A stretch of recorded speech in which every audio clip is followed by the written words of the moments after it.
I'm John Batchelor. Mary Kissel, the Wall Street Journal's here, and we're talking domestic politics tonight, Mary. The president's remarks today, the president going left, the president also encouraging Occupy Wall Street. Is the White House reaching to embrace the very colorful street theater of the protesters, which are not just here anymore? I see in my Twitter page that it's spreading to Los Angeles and then north along the West Coast. It'll break out all over. Well, the president has to give direction to the protests, John, because they have no goal.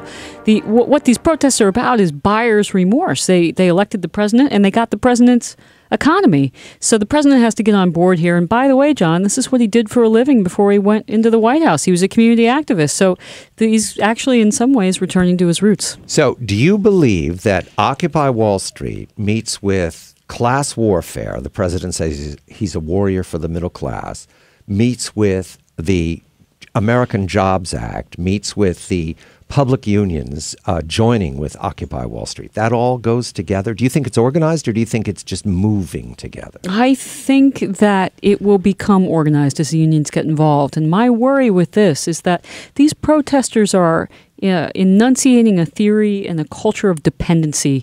They go to Wall Street and they say, I'm due my fair share. Well, your fair share of what and from whom, and where do they get these ideas? I think they get these ideas from a White House that is telling them, look, you're getting squeezed by these millionaires at the top and you are owed money. You don't have to work for it anymore. And I think that's a very dangerous idea. The millionaires and billionaires must pay their fair share, Mary.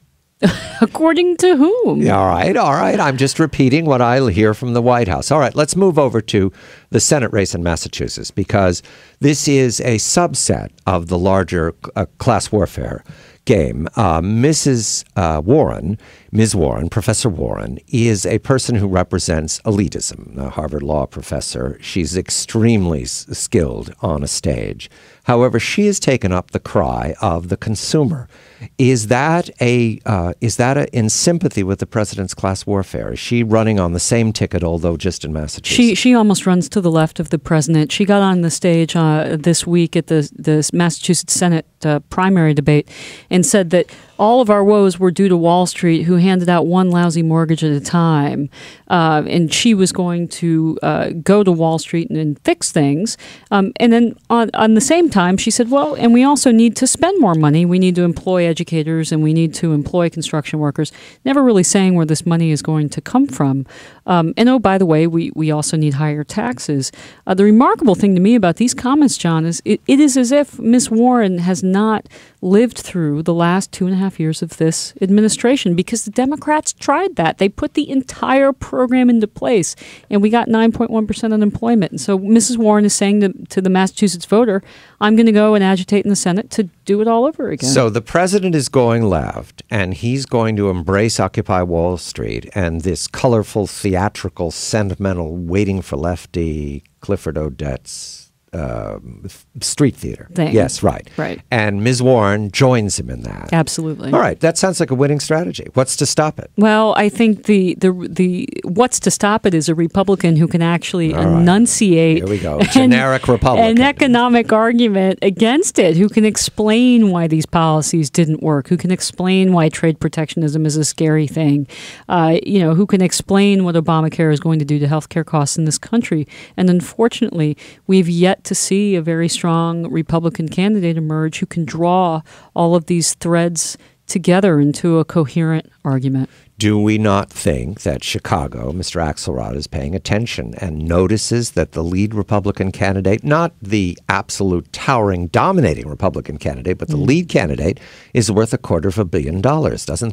Isn't that a useful fact for the president if he's running to the left? But the president doesn't even have to ram that message home, because Mr. Romney, whom I think you're referring to, governor of Massachusetts, once upon a time, all this is convergence. Right. He has a lot of guilt about his business success. And you saw that in his economic plan, where he, too, adopted this class warfare type tax structure where he said, if you make over $200,000, you're going to pay more under a President Romney. That is something that you would have expected to see out of President Obama. He's also a trade protectionist. Look at what he stoked in the Senate, who basically, Republicans in the Senate are basically following his lead on the China trade stuff.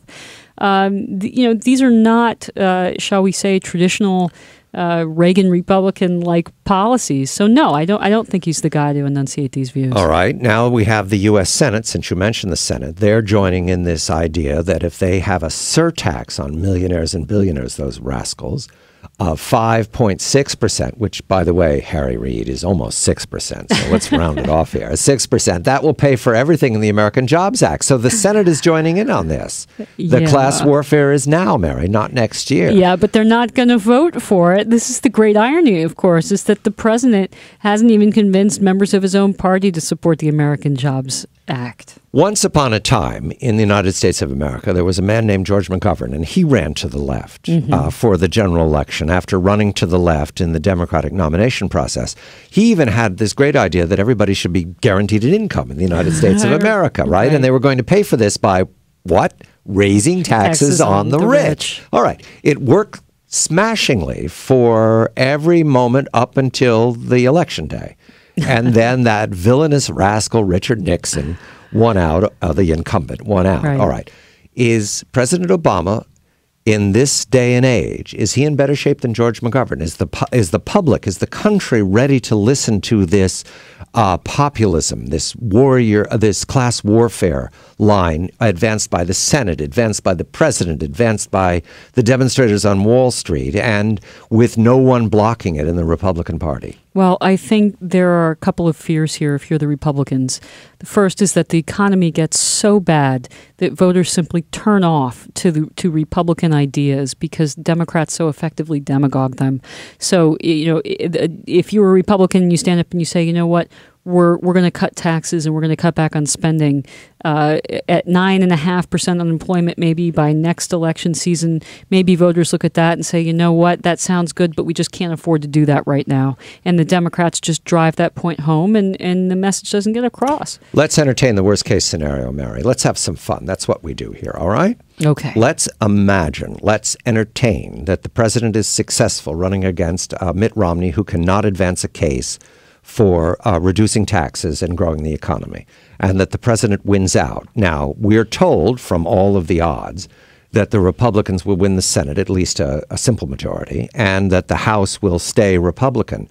President Obama, what has he got for the second term? What is the country? What shape is in the country? And a class warrior in the White House and a Republican Senate and House. Well, I think you just continue to see the economic rot because he's already put programs into place that are weighing down the economy. And you can go right down the list. He's founded a Consumer Financial Protection Bureau that will determine who can get credit in this economy. He's put Obamacare into place, which has already hiked our taxes, is going to raise health care costs. He has the entire bureaucratic apparatus, the EPA and other institutions, to implement his plan without needing to pass laws through Congress. And you have the tax cliff of next year where taxes across the board are going to go up because the Bush tax cuts will expire. So you can just continue to have very, very slow growth. And, I think in an economic climate across the world that's so weak, that's a very, very dangerous scenario. My history lesson tells me you've just described 1936, 37, and 38, Mary.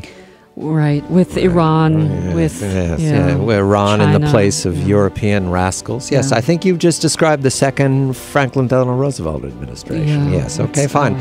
Mary Kissel entertaining all of us with the worst case scenario. Mitt Romney, not ready to make the case. Fair, Mary? He's not ready to make the case. He hasn't made it yet. Mary Kissel of the Wall Street Journal editorial page. I thank her very much for these observations about the president. I'll hold her to them. The worst case scenario, the president is reelected. I'm John Batchelor. This is The John Batchelor Show.